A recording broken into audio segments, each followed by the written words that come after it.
here next week? Yes. Good. I shan't be here first.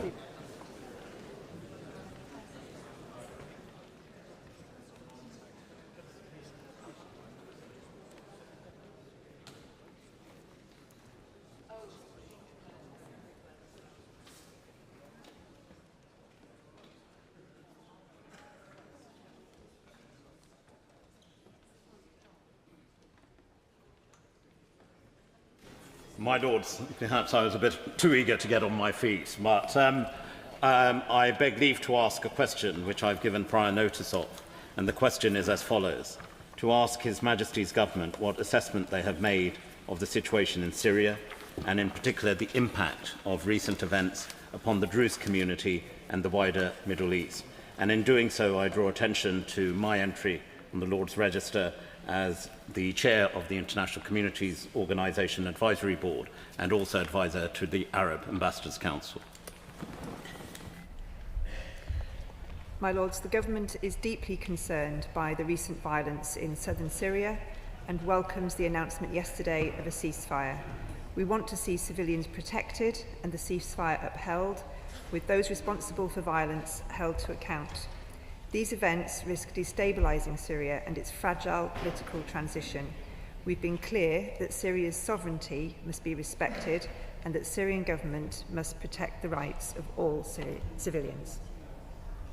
My Lords, I thank the noble lady, the Minister, and I know how much personally she's been engaged in the region, and particularly on the humanitarian elements of the ongoing and wider conflict.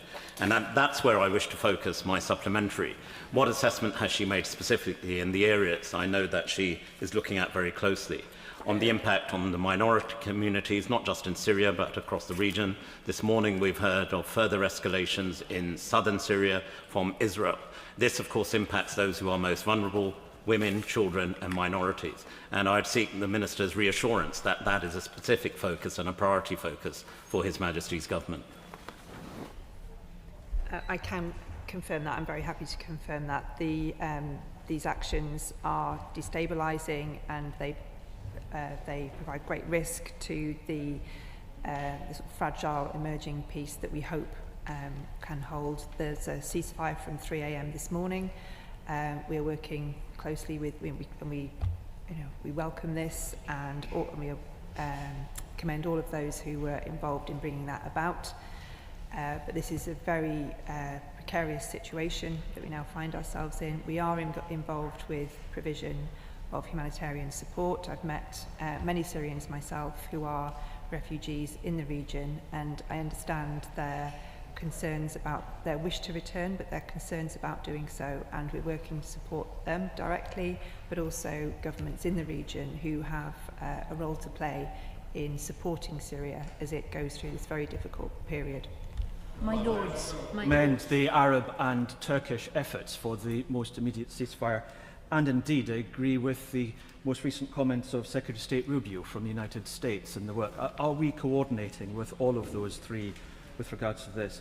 But my question to the Minister is that she'll recall when in Grand Committee we debated the wider exceptions to the sanctions on Syria.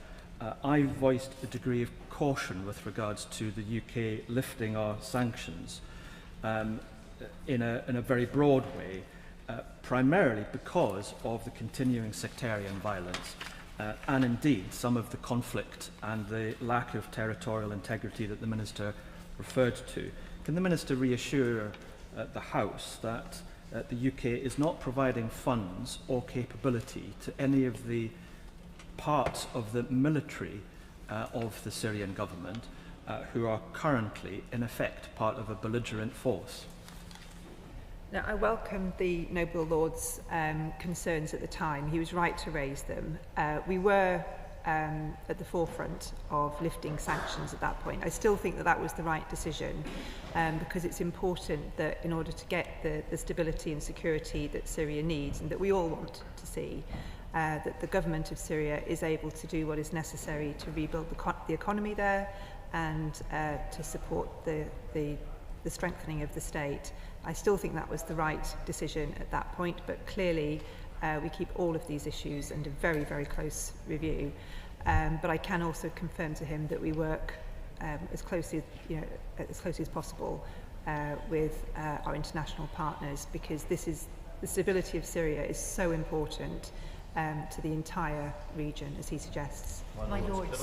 Can I welcome what my noble friend the Minister said, including on sanctions, and emphasise what she's also indicated, that this is a very complex situation, and that the portrayal of the Syrian conflict by the noble Lord Cameron when he was Prime Minister as being between an evil dictator, which he was, and the people, was too simplistic. This is a divided society with all sorts of divisions, proxies, Sunni proxies, Shia proxies, Turkey playing a distinct role, sometimes malevolent, and therefore this needs to be approached in a very, very careful way, as I hope she will do.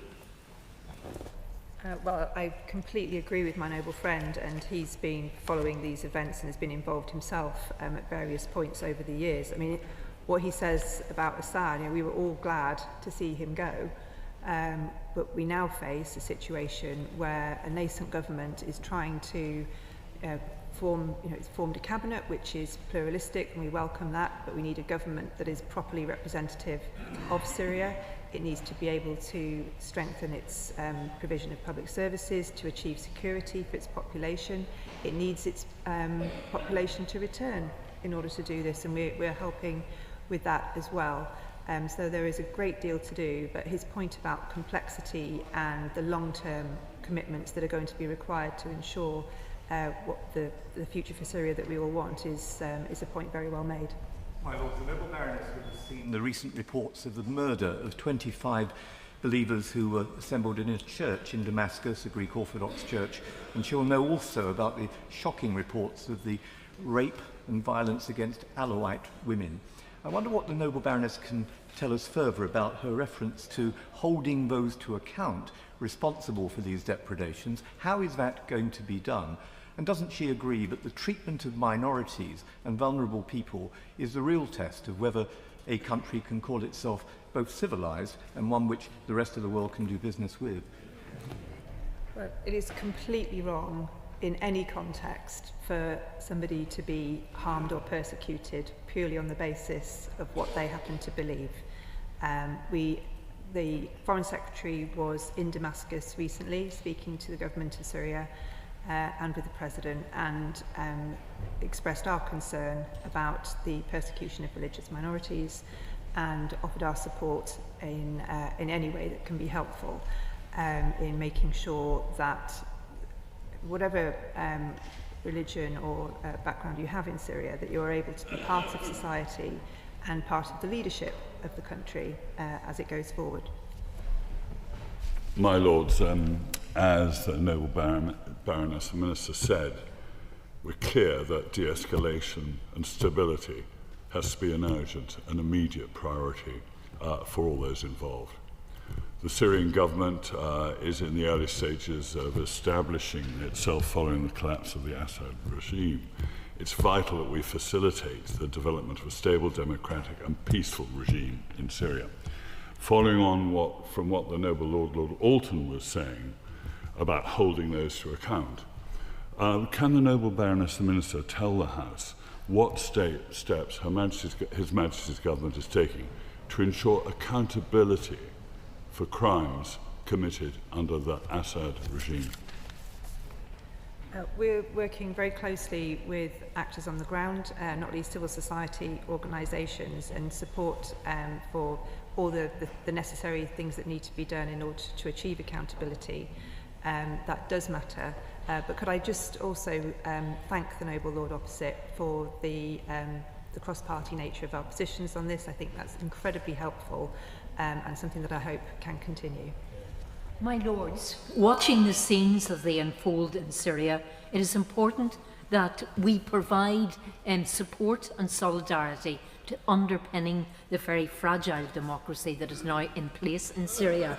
So therefore, would my noble friend in the Minister comment on the possibility of the UK government working with other countries within the G7 to establish an international fund to underpin that democracy, to rebuild human relationships and reconciliation, and also to address famine and starvation in Syria and the wider Middle East. I think it's absolutely vital that the international community comes together to support emerging stability in Syria. We're very willing to do that, and we are engaged in that process. But I would also add that we need to support the governments of countries that have been supporting Syrians away from their home for very many years now, at great cost to themselves, at great pressure sometimes on their societies. Jordan obviously has done a huge amount over very many years, and we work closely with the government of Jordan too. This truly is a moment when the international community, from beyond some of the sort of usual actors, really does need to come together, coordinate, and make sure that we do everything we possibly can to secure the future of Syria. Many of us of continuing Russian involvement in Syria post the fall of the Assad regime, and will it work with partners to ensure that Russia is unable to exploit this current crisis to spread further its malign and destabilising influence? Well, that's a very good question. It's very important, and we are deeply concerned at the attempts of external actors in sort of attempting to exploit instability and to spread misinformation and to just destabilise the situation in Syria. It's something that we need to be mindful of. We need to take steps as and when we can, and we do, and we're working with the government of Syria to ensure that those sorts of issues are not able to have the impact that those who do not wish to see a strong Syria continue. The Noble Lady, the Minister, and her predecessor, Lord Ahmad, that there was a serious... Many of us were very seriously concerned yesterday to hear the military attack on the National Hospital in Suaida. As we all know, the Druze minority is to be found in the Suaida province. Is the Noble Baroness, the Minister, persuaded that this ceasefire is holding? Is it now possible for us to restore electricity and water to that particular hospital and open humanitarian corridors to allow the safe and secure passage for civilians? Well, in order to achieve the last two things that the Noble Lord advocated, we need that ceasefire to hold. It's very, very early in the ceasefire. It's only a matter of hours. We will do whatever we need to do to encourage that to happen. But it is vital that that ceasefire continues. And as many Noble Lords have said, there are several international actors involved in brokering this, and we commend them and we will support them and do whatever we can to play our part to ensure that peace can continue. My Lords, the Noble Lady, the Minister, Lord Ahmed and Lord Alton are completely right to draw attention to the threat posed to the minority communities in Syria. And in addition to the Christians and the Alawites, as mentioned by the Noble Lord Alton, most recently the Druze community were killed in their hundreds this week. So what steps can the UK and our international partners take to protect? What practical steps can we take to protect minority communities? And in the absence of anybody else doing anything, isn't Israel to be commended for protecting the Druze community in Syria? Well, Syria, one of its strengths is the richness and diversity of its population. And I think the best thing that we can all do is to strengthen the government of Syria and support it in its efforts to maintain peace. We're concerned at the actions of Israel, and we are not persuaded that that is conducive to bringing about the peace and stability. It's destabilising, and we've made that view clear. But I think from where we are now, as of 3 a.m. this morning, what we want to see is an end to violence of all kinds, including that of other states, and a return to, well, the strengthening of stability and security in Syria. We think that's the right way to proceed. Would the noble lady, the Minister, recognise that the history of many centuries shows that Syria is really crucial to the stability not of its own country but of the whole region, and that when there's instability in Syria there is very often instability more widely, and so it surely behoves anyone within or outside Syria to avoid inflicting instability on a country which has just emerged from an appalling experience. Does the Minister believe that we have enough presence on the ground in Damascus to inform us clearly about what is going on and to talk with others who are working for stability in Syria to that end? Well, I agree, obviously, with his point of view. Do we have enough presence on the ground? My very sincere hope is that our presence there can grow, and I know that's what he wishes to see, because Syria and the UK, we want to have the strongest possible relationship, because that's in the interests of both of our countries, and having a fully fledged diplomatic presence in Syria, I think, would be a wonderful thing for us to be able to do, hopefully in the near future. My Lords, we now come to an instrument previously debated in Grand Committee, Transport Act 2000 Air Traffic Services, Prescribed Terms Regulations 2025, the Lord Hendy of Richmond Hill. My Lords, I beg to move the motion standing in my name on the order paper. The question is that this motion be agreed to. As many as are of that opinion will say content. The contrary not content. The contents have it. My Lords, before calling the next business, I must advise there is a misprint on the order paper. The time allowed